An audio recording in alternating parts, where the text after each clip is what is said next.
My name is Jacob Reynolds, and I never thought that my life would turn into a nightmare from which there is no escape. It all started when I lost my job. The economic crisis hit our city, and my construction company went bankrupt. I was left penniless, with a mortgage that I had nothing to pay, and a family that needed to be fed. My wife, Sarah, tried to support me, but I saw her eyes fill with fear every time I returned home empty-handed. Our savings were melting like snow in the sun, and I knew I had to do something. That's when I heard about the mine. The old coal mine, abandoned back in the 70s, was a few hours away from the city. Locals said that you can still find remnants of equipment there that can be sold for scrap. Some even claimed that there were coal deposits in the mine that could be mined manually. It sounded like a chance to me. A chance to earn at least something to last another month. I packed up my old gear, a helmet with a flashlight, gloves, a pickaxe, and a backpack. Sarah begged me not to go, saying it was too dangerous, but I was sure I could handle it.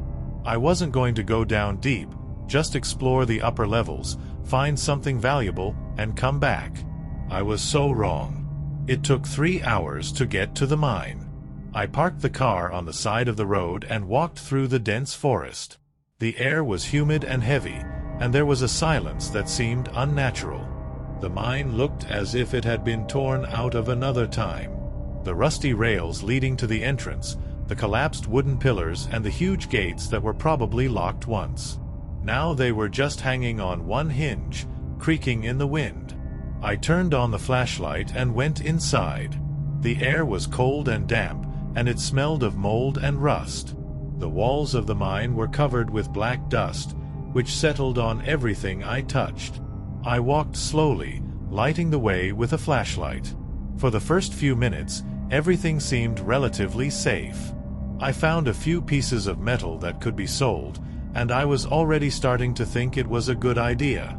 But the deeper I got, the more I felt that something was wrong. The mine was like a maze, with endless tunnels that branched off in different directions. I tried to memorize the way by leaving marks on the walls, but after a while I realized that I was lost. The light started flashing, and I felt fear squeeze my chest. I decided to turn back, but then I heard a sound. It was a dull thud, as if someone was hitting metal somewhere deep in the mine. I froze. The sound was repeated, closer this time. My heart started pounding and I felt sweat trickle down my back. I shouted, "Who's there?" But there was no response. There was only silence, which seemed even more ominous than the sound. I decided to follow the sound. Stupid, yes, but I couldn't just stand still. The further I walked, the stronger the smell became. At first I thought it was just rot, but then I realized it was something else.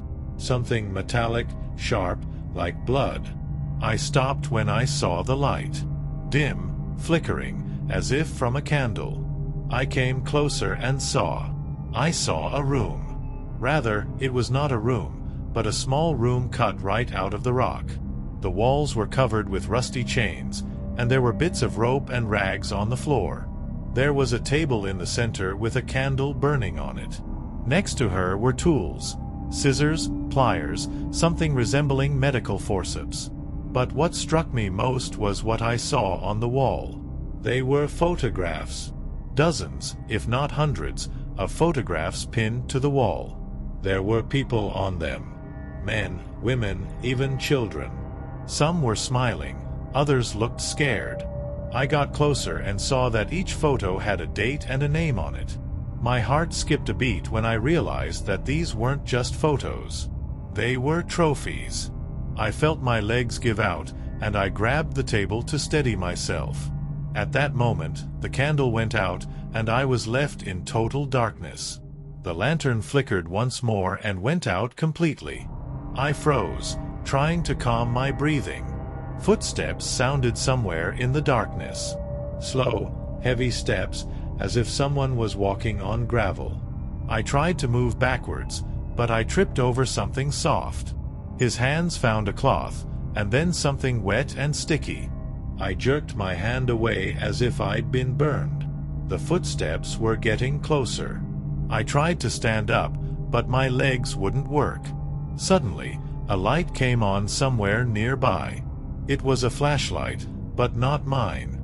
It was hanging on the wall, illuminating part of the room. I saw a body lying on the floor. It was naked, with many wounds and bruises. His face was contorted with pain, but I recognized him anyway. It was the man from one of the photos, the one who was smiling. I wanted to scream, but the sound stuck in my throat. The footsteps stopped right behind me. I felt someone's breath touching my neck. A voice, hoarse and low, whispered, "You shouldn't have come here." I rushed forward without thinking about the direction. My legs carried me through the tunnels. I stumbled, fell, but got up and ran on. I could hear footsteps behind me, but I didn't look back. I knew that if I stopped, I would die. After a few minutes, I came across a fork in the road. One tunnel led up, the other down. I chose the one that was up, hoping that it would bring me to the surface. But the further I went, the stronger the smell became. It tasted sweet, like rotten fruit mixed with metal. I stopped when I saw the light. It wasn't a lantern, but daylight coming through a crack in the ceiling. I ran up to her and started climbing up, clinging to the rocks. When I got to the surface, I realized that this was not the place where I had entered. I was on the other side of the mountain, in a dense forest. I ran blindly until I collapsed from exhaustion. Her body was trembling, and her heart was pounding as if it wanted to burst out of her chest. I lay down on the ground and closed my eyes, trying to calm down, but then I heard a voice. He was quiet, almost a whisper, but I understood every word. "Did you think you could escape?" I opened my eyes and saw him. He was standing a few meters away from me, holding a knife in his hand. He was a man in his 40s, with gray hair and cold eyes. He was wearing a robe like a miner's, but it was covered with spots that I didn't want to look at closer. I tried to get up, but he was faster. He lunged at me and we fell to the ground. I fought with all my might, but he was stronger. His hands were clutching my throat, and his eyes were looking at me with a strange calmness. I felt my consciousness begin to fade, but then my hand found a stone. I hit him with all my might, and he let go of me. I jumped up and ran without looking back. The forest was dense, and branches whipped at my face, but I didn't stop. I ran until I saw the road. It was an old primer, but for me it seemed like a salvation.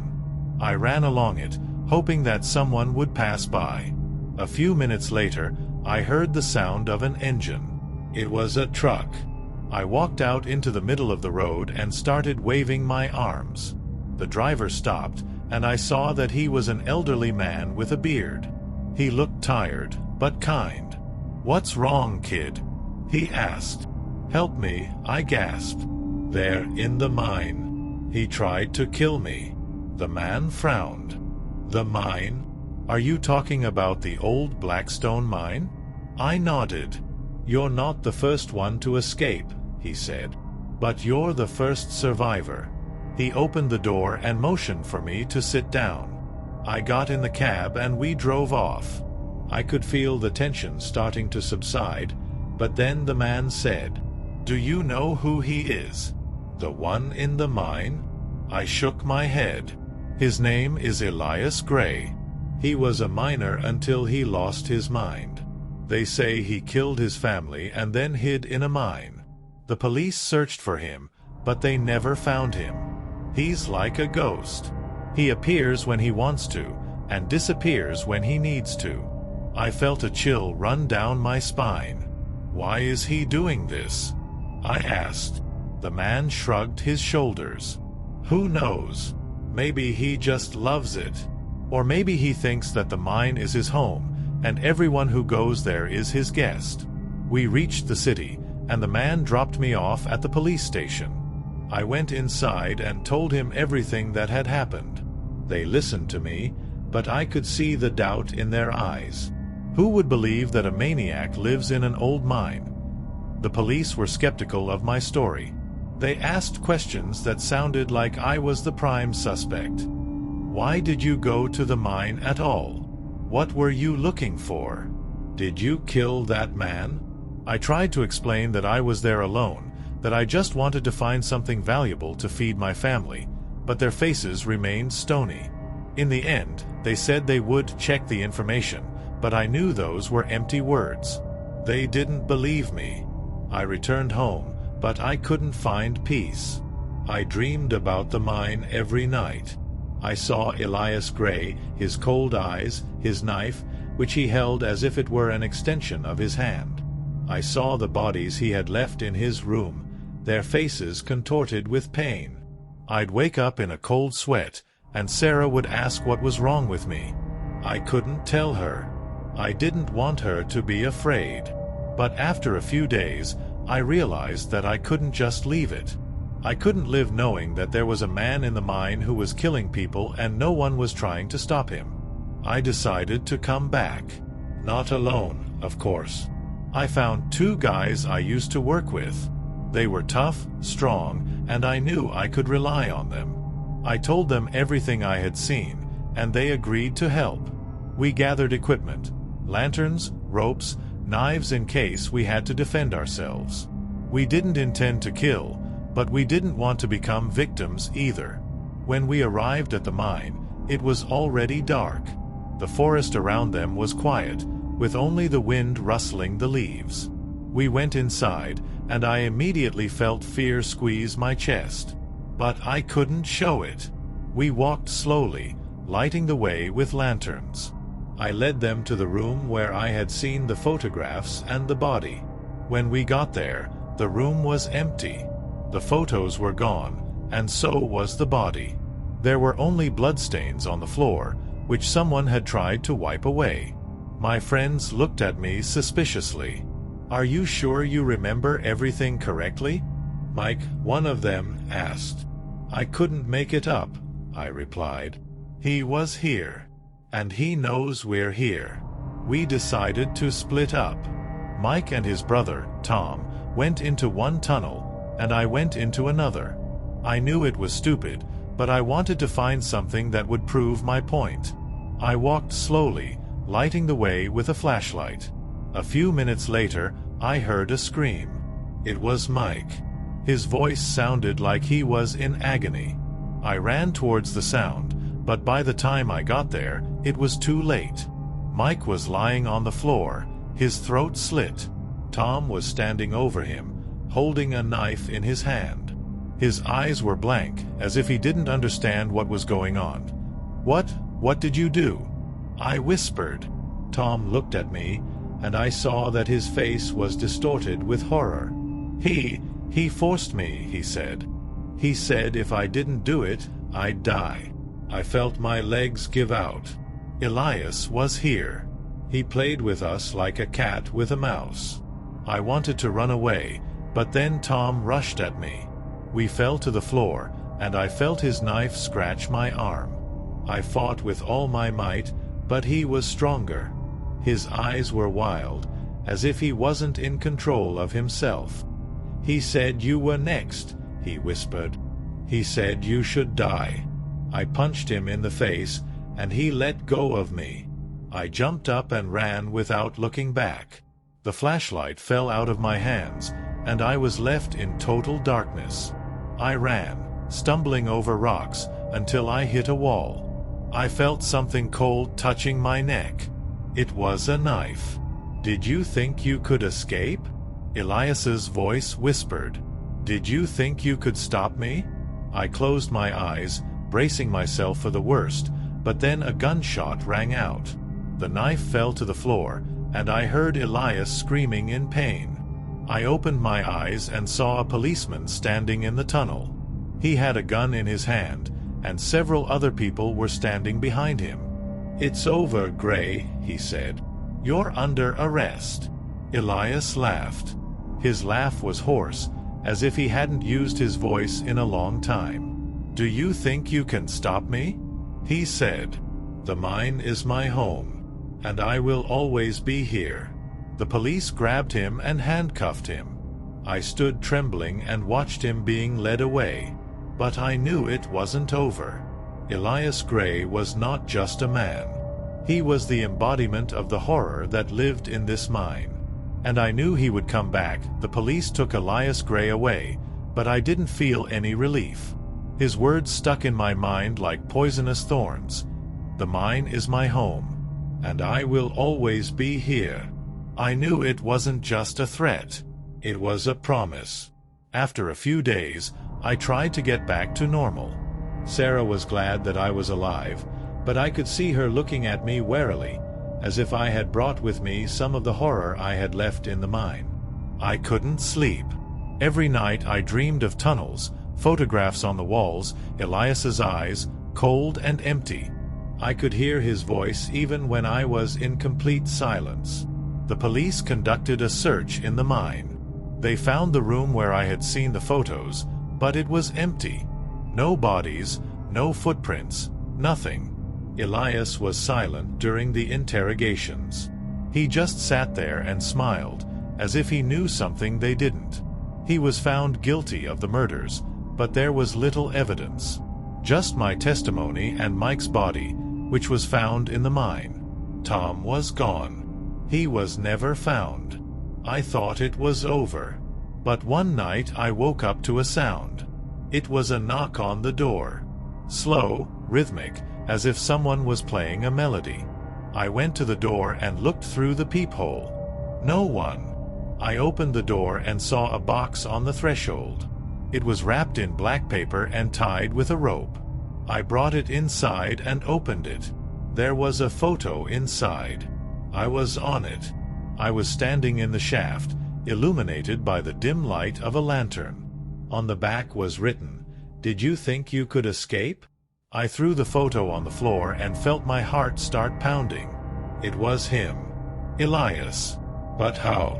He was in prison. I called the police, but they said he was still behind bars. I didn't believe them. The next night, the knock came again. This time there was a rope in the box, dirty, with bloodstains, and a note, "You know what to do." I didn't sleep all night. I was sitting in the kitchen with a knife in my hand, waiting for the door to open and he would come in. But nothing happened. In the morning, I decided to go to the prison. I wanted to see his face. I wanted to make sure he was still there. When I arrived, I was told that Elias Gray had died. He hanged himself in his cell. They found him this morning. I didn't believe it. It was a trick. He couldn't die. He wasn't the type to give up. I returned home, but I couldn't calm down. Every night the knocking was repeated. There was something new in the box every time. A photograph, a rope, a knife. And every time there's a note, "Did you think you could escape?" One night I couldn't stand it. I took the knife and left the house. I went to the mine. I knew he was there. I knew he was waiting for me.